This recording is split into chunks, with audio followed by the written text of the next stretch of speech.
আল্লাহু আকবার কবীরা আলহামদুলিল্লাহ কাসীরা সুবহানাল্লাহি বুখারাতা ওয়াসিলা। সম্মানিত দর্শক, আপনারা দেখতে পাচ্ছেন যে আমি আমার সবজি বাগানের পাশে বা সবজি বাগানে বসে আপনাদের সামনে আজকে কয়েকটি সুস্বাস্থ্য বার্তা নিয়ে হাজির হয়েছি।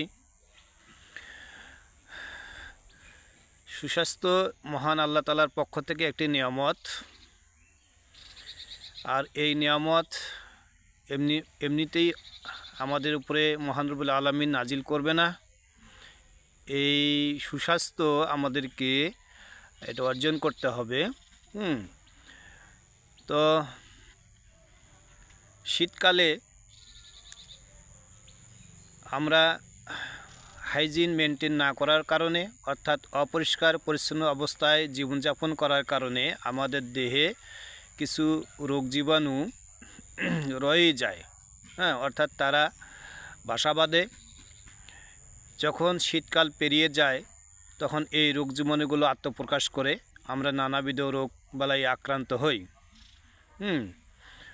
আমাদের অনেকের ধারণা যে শীতকালে রোগবালাই কম হয় আর গ্রীষ্মকালে রোগবালাই বেশি হয়।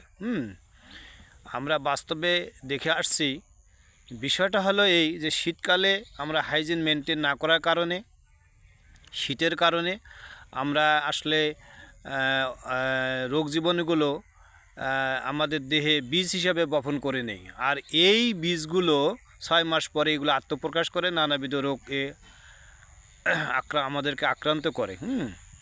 তো এজন্য আমরা যদি 3টি কাজ করি তাহলে এই শীতকালে আমরা সুস্থ থাকব, পাশাপাশি গ্রীষ্মকালে রোগ প্রতিরোধ ক্ষমতা আমাদের বেড়ে যাবে। এজন্য যে কাজটি করতে হবে, 1 নম্বরে হলো প্রতিদিন আমাদেরকে খেজুর খেতে হবে।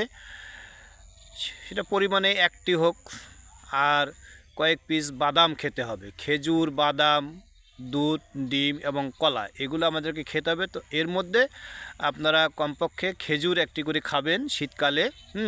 এই খেজুর আমাদের দেহে হিমোগ্লোবিনের পরিমাণটা বাড়াবে, শীতকে প্রোটেকশন করবে এবং রোগ প্রতিরোধ ক্ষমতা বাড়াবে, সাথে বাদাম। 2 নম্বর যে কাজটা করতে হবে তাহলে এই যে টক্সিন রিমুভ করার জন্য, অর্থাৎ অধিবিষকে পরিষ্কার পরিচ্ছন্ন করার জন্য শীতকালীন যে শাক সবজি, সিজনাল যে শাক সবজি এগুলো খেতে হবে। আপনারা যে শাক সবজিগুলো খাবেন, অর্থাৎ মূলা শাক, তারপর হচ্ছে সর্ষে শাক, পালং শাক, ধনিয়া শাক, পাতাকপি, ফুলকপি, লাউ, সিম ইত্যাদি। এগুলো আপনারা খাবেন। যদি আপনারা এই 3টি কাজ করতে পারেন তাহলে ইনশাআল্লাহ রোগ প্রতিরোধ এবং প্রতিকার ক্ষমতা বেড়ে যাবে, বডি ইমিউনিটি বেড়ে যাবে।